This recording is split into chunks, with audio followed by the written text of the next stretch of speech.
নমস্কার বন্ধুরা, আজ আপনাদের পড়ে শোনাব সমরেশ বসুর লেখা গল্প দুলে বাড়ির ভাত। সমস্ত বাড়ির মধ্যে একটা থমথমে ভাব। বাড়ির কর্তা এবং গিন্নি পরস্পর প্রায় মুখোমুখি হয়ে বসে আছেন। বড় মেয়ে, প্রায় ৩৫ বয়স হবে, বাপের বাড়িতেই ১২ মাস থাকে। বিধবা নয়, বিয়ে হয়েছিল ১৪-১৫ বছর বয়সে। স্বামী তাকে নিয়ে ঘর করেনি।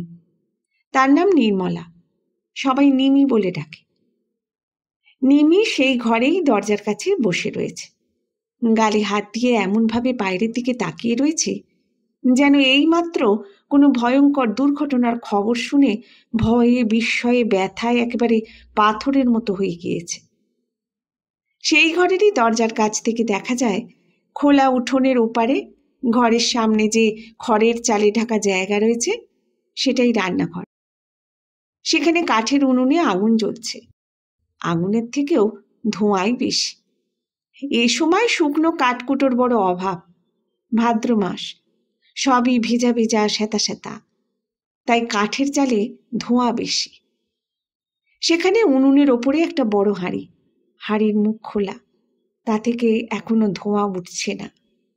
কারণ অমি, যার পুরো নাম অমলা, যার বয়স বছর 18-র বেশি না, এখনো আইবুড়ো, ও এইমাত্র একটা 2.5 কেজি ওজনের ডিংলে টুকরো টুকরো করে হাঁড়িতে দিয়েছে। হাঁড়িতে জল আছে, ডিংলে সেদ্ধ হবে। কুমড়োটাকেই বর্ধমানের লোকেরা ডিংলে বলে। অমি বসে আছে হাঁটুর ওপরে হাত রেখে, হাতের ওপরে গাল চেপে, উঠোনের মাঝখানে তাকিয়ে আছে। ওর বড় বড় কালো কালো চোখ দুটোর চাহনিও প্রায় ওই রকম, যেন দুঃখে ব্যথায় হতাশায় কথা বলতে ভুলে গিয়েছে। ওকে দেখে মনে হচ্ছে যেন খুব শোক পেয়েছে। ওর খোলা চুলগুলো কাঁধের এক পাশ দিয়ে পিঠে ছড়ানো। উঠোনের মাঝখান থেকে দৃষ্টি তুলতে গেলে পাছে কারুর সঙ্গে চোখাচোখি হয়, এটাও যেন ওর একটা ভয়।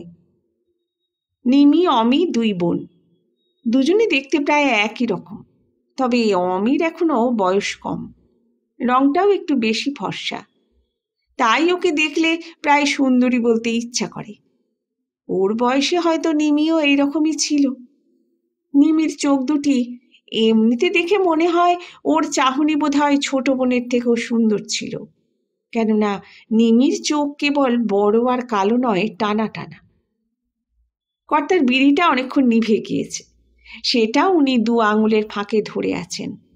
পরনে একখানি খেটে ময়লা ধুতি, আদুর গায়ে পৈতাটি এলিয়ে রয়েছে, আর চক্রবর্তী গৃহিণী লাল পাড় খাটো শাড়ি জড়িয়ে আছেন।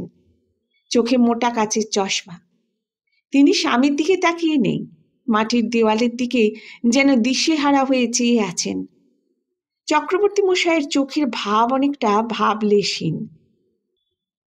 কদিন ধরে অনবরতই প্রায় বৃষ্টি হয়েছে, আজ রোদটা খুবই চড়া। কথায় বলে ভাদ্রের রোদ আর আশ্বিনের ওষ বড় খারাপ। উঠোনের ওপর পিছনের বাঁশঝাড়ের খানিকটা ছায়া পড়েছে খিড়কির কাজ ঘেঁষে। রান্নাঘরের চালের ওপর দিয়ে উঠোনের প্রায় মাঝখানে একটা তাল গাছের ছায়া এসে পড়েছে। পিছনে বাঁশঝাড়ের পাশেই পুকুর, দেখা যায় না, কিন্তু খুব কাছে বলে জলে কাপড় কাচার শব্দ শোনা যাচ্ছে। বাঁশঝাড়ে কিংবা কাছাকাছি কোথাও একটা ঘুঘু টানা সুরে ডেকেই চলেছে। ডাকটা এমনই, শুনলেই মনে হয় কেউ যেন ডেকে ডেকে কিছু জিজ্ঞেস করছে। আবার এর মধ্যেই চালের ওপর কাক খড় নিয়ে টানাটানি করছে, তাও শোনা যায়। এ সময়ই যে ঘরে কর্তা গিন্নি ও মেয়ে বসে আছে তার পাশের ঘর থেকে একটি শিশুর অর্ধস্ফুট কান্না একবার শোনা যায়, আবার সঙ্গে সঙ্গে থেমে যায়। সেই শব্দেই যেন কর্তার চোখের পলক পড়ে। নিভে যাওয়া বিড়িটাকে আঙুলের টোকা দিলেন ছাই ঝাড়াবার জন্য। এর আগেও অনেকবারই দিয়েছেন, ওতে আর ছাই নেই। তিনি নিমির দিকে তাকিয়ে জিজ্ঞেস করলেন, কথাটা সব্বাইয়ের আগে কে বললে? নিমি মুখ না ফিরিয়েই জবাব দিল, মিশ্র গিন্নি। সে বুড়িকে কে বললে? তা কিছু বলেনি। কর্তা এবার গিন্নির দিকে ফিরে বললেন, তুমি কার কাছ থেকে শুনলে? গিন্নিও মুখ না ফিরিয়েই বললেন, মুখুজ্জে মাস্টারের বউয়ের কাছ থেকে। চক্রবর্তী তার দাঁতহীন মাড়ি চাপলেন। আরো গভীর দুশ্চিন্তায় চোখ দুটো একবার বড় করলেন আর একবার ছোট করলেন। কপালে রেখাগুলো এঁকে বেঁকে স্থির হয়ে রইল, যেন অনেকক্ষণ নিঃশ্বাস বন্ধ করে রইলেন। তারপরে হঠাৎ নিঃশ্বাস ঝেড়ে বলে উঠলেন, তাহলে গোটা গাঁয়েই জানাজানি হয়ে গেছে। সে কথার জবাব কেউ দিল না। চক্রবর্তী উঠে রান্নাঘরের উনুনের কাছে গেলেন। জ্বলন্ত কাঠ তুলে কোনো রকমে পোড়া বিড়িটা ধরিয়ে ফিরে এলেন। আবার আসতে গিয়ে পাশের ঘরের দিকে তাকালেন একবার। সেখান থেকেই শিশুর কান্নার শব্দ শোনা গিয়েছিল। ঘরটার দরজা খোলা, বিছানা তক্তপোষ দেখা যায়, আর কিছু না। তিনি আবার ঘরে এসে ঢুকলেন, বিড়ি টানলেন কয়েকবার, তারপর জিজ্ঞেস করলেন, অমি শুনেছে কার কাছ থেকে? নিমি জবাব দিল, ও বাড়ির রেনুর কাছ থেকে। রেনু চক্রবর্তী মশায়ের ছোট ভাইয়ের মেয়ে, পাশাপাশি বাড়ি। চক্রবর্তী বললেন, ঘরের শত্রুর বিভীষণ, ওরা তো আরো বেশি করে বলবে, গোটা গাঁয়ে রটাবে। গিন্নি বললেন, বাকি রেখেছে নাকি? চক্রবর্তী দেখলেন বিড়ির ঘুনসি শুদ্ধ পুড়ে গিয়েছে, নিভেও গিয়েছে। সেটাকে 2 আঙুলে টিপতে টিপতে তিনি আবার বললেন, না, মানে আমি একটা কথা ভেবে পাচ্ছি না, কথাটা 10 কান হলো কি করে? ঘটনা যখন চুপি সারেই ঘটেছে, তখন জানাজানিটা হলো কেমন করে? নিমি বলল, তুমি যেন একতর এমন কথা বলো, কথাটা কে ফাঁস করেছে তা আবার কেউ বলে নাকি? কর্তা বললেন, তাহলে গোবরা হারামজাদা, নয়তো ওর মাগিটাই ফাঁস করেছে। গিন্নি মোটা কাচের ভেতর দিয়ে চোখ পাকিয়ে প্রায় ফুঁসে উঠলেন, বাজে কথা কয়ও না, মিছিমিছি ওদের গালিগালাজ করা কেন? ওদের কি দায় পড়েছে পাড়ার লোককে ডেকে বলবার? কিন্তু ঘটনাটা তো ওদের বাড়িতেই ঘটেছে নাকি? ঘটলেই বা ওরা নিজেরা লুকিয়ে লুকিয়ে কাজ করবে, আবার নিজেরাই কখনো ফাঁস করে? তা করতে পারে, ভাবলে হয়তো একবার কালী চক্রবর্তীর পেছনে কাঠি দেওয়া যাক। তোমার মাথা আর মুন্ডু। গিন্নি আবার ফুঁসে উঠলেন, বললেন, গোবরার বউ মন্দদড়িকে আমার ভালোই জানা আছে, ও কখনো অমন কাজ করবে না। নিমি সায় দিয়েই বলল, আমারও তাই বিশ্বাস, ও যা মেয়ে, তাতে ওর মুখ থেকে কেউ কথা বের করতে পারবে না। চক্রবর্তী মুখখানি বিকৃত করে বললেন, হ্যাঁ, সেসব আমার জানা আছে, মাগি মদ গিলে যে কাণ্ড করে।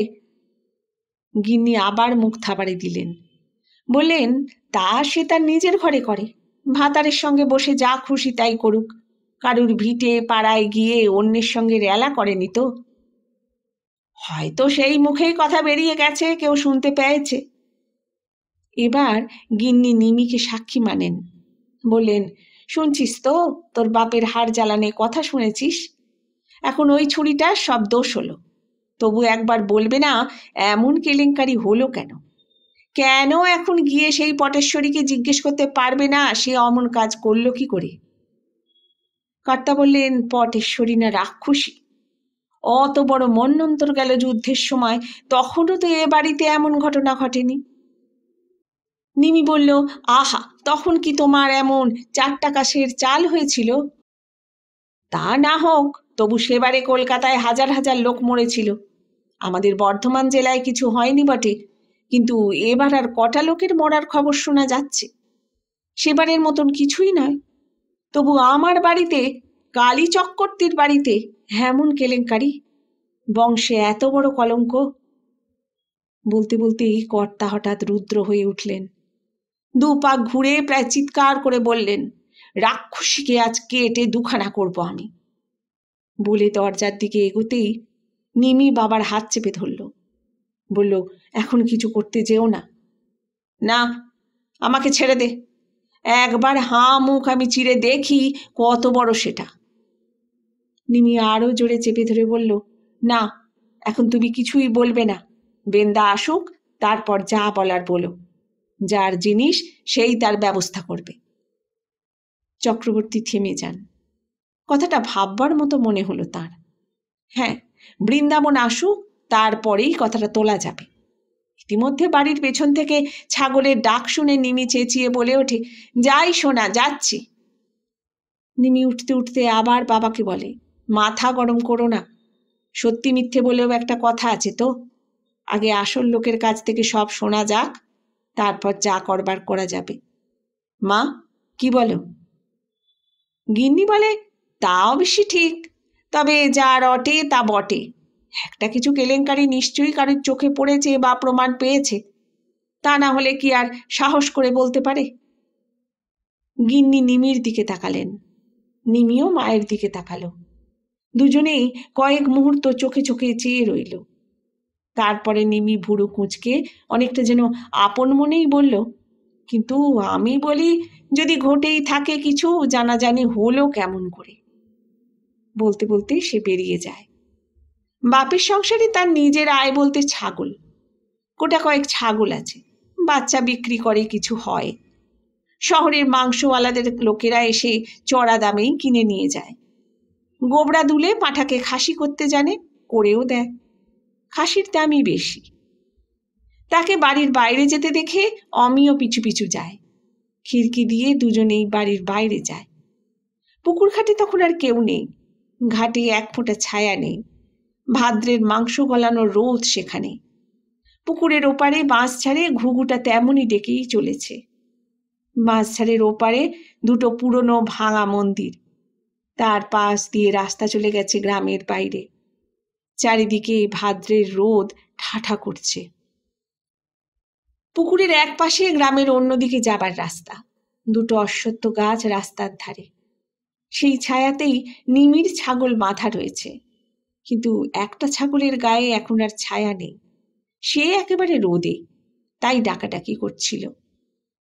ঘোর দুপুরে রাস্তাটাও ফাঁকা। নিমি গাছতলায় গিয়ে ছাগলটাকে সরিয়ে নিয়ে এসে বাঁধে। কাছে পিঠে যেখানে ঘাস আছে সেই রকম জায়গাতেই বাঁধে। তারপরে অমি এসে ভয় ভয় গলায় জিজ্ঞেস করে, বাবা কি বলছিল দিদি, মারবে? নিমি বলল, তা ওরকম খেপে গেলে গায়ে হাত তোলা আর আশ্চর্যের কি? কিন্তু দেখ দিদি, আমি বুঝতে পারি না, সত্যি বলছি, বৌদির খুব খারাপ কাজ হয়েছে কি এটা? নিমি অবাক হয়ে তাকিয়ে বলল, বলিস কি অমি? ছি ছি ছি, ওই জন্যে তোকে আমি বেরোতে বারণ করি। তুই কোন দিন কি একটা কাণ্ড বাঁধিয়ে বসে থাকবি। কেন, আমি আবার কি কাণ্ড করব?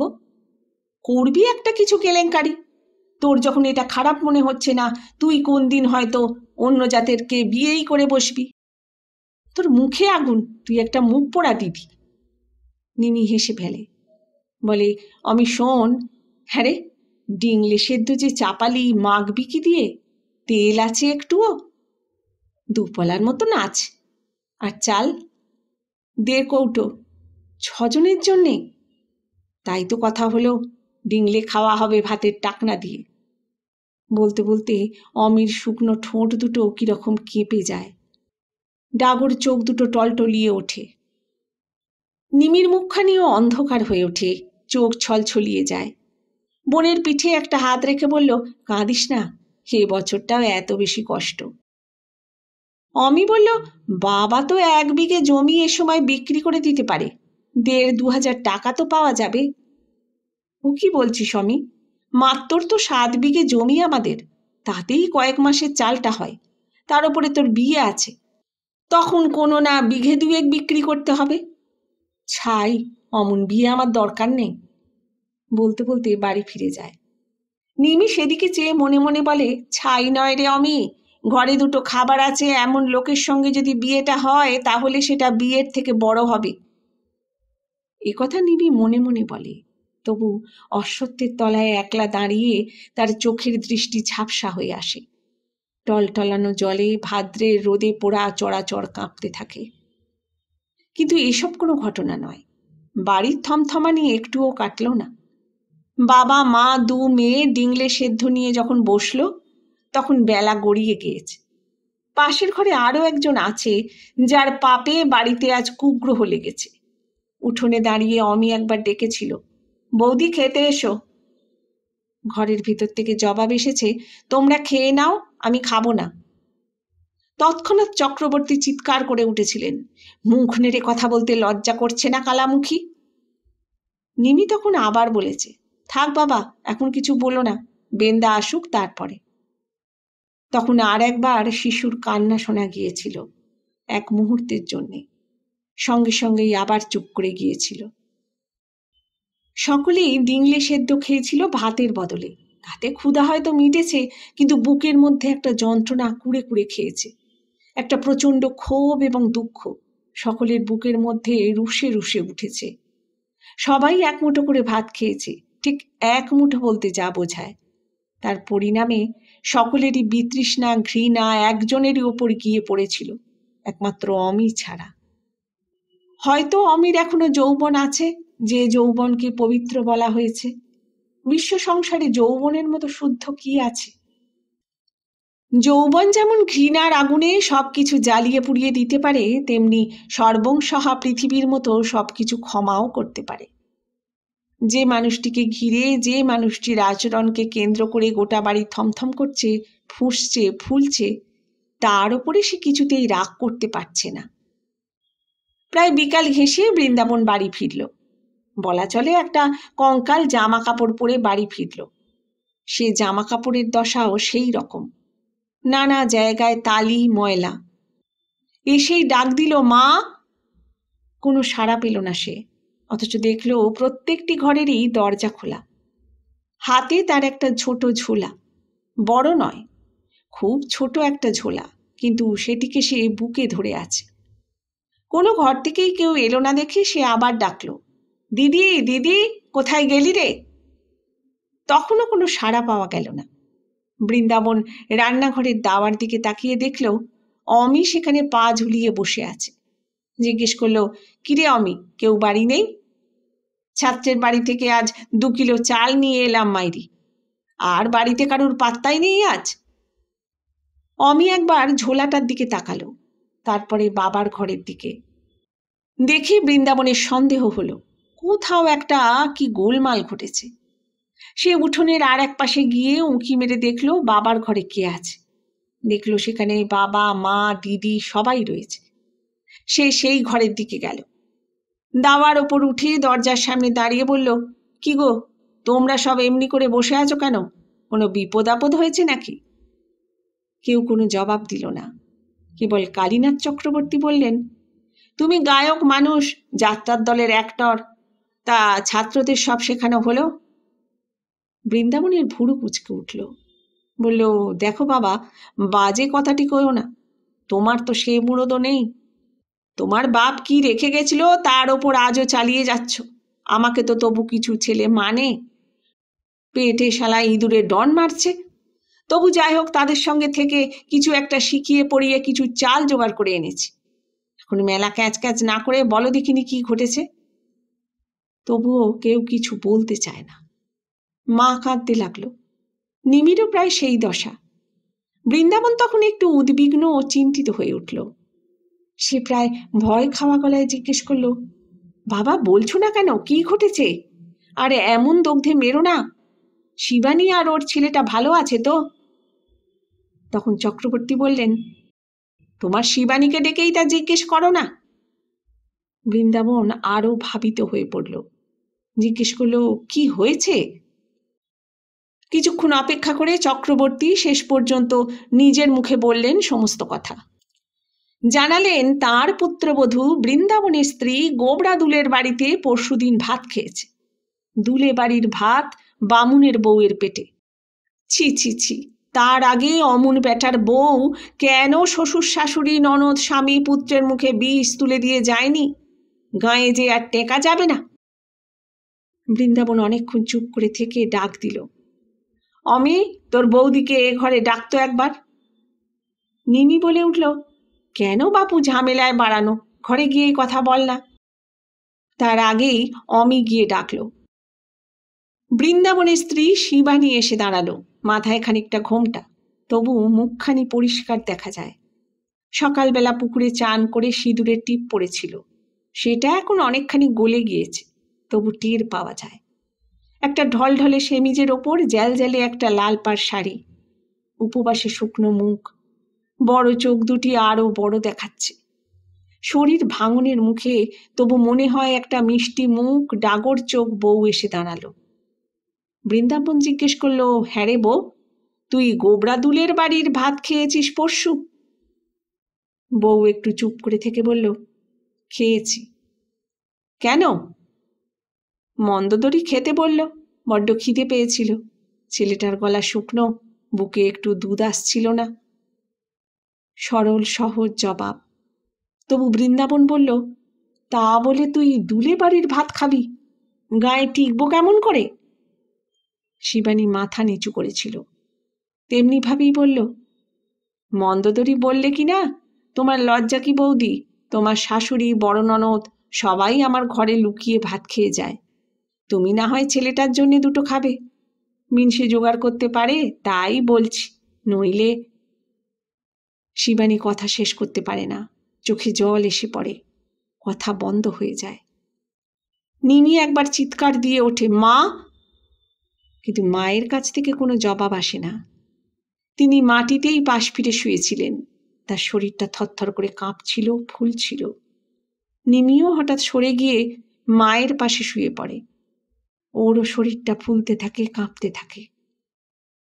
চক্রবর্তী অবাক চোখে স্ত্রী আর কন্যার দিকে তাকিয়ে থাকেন।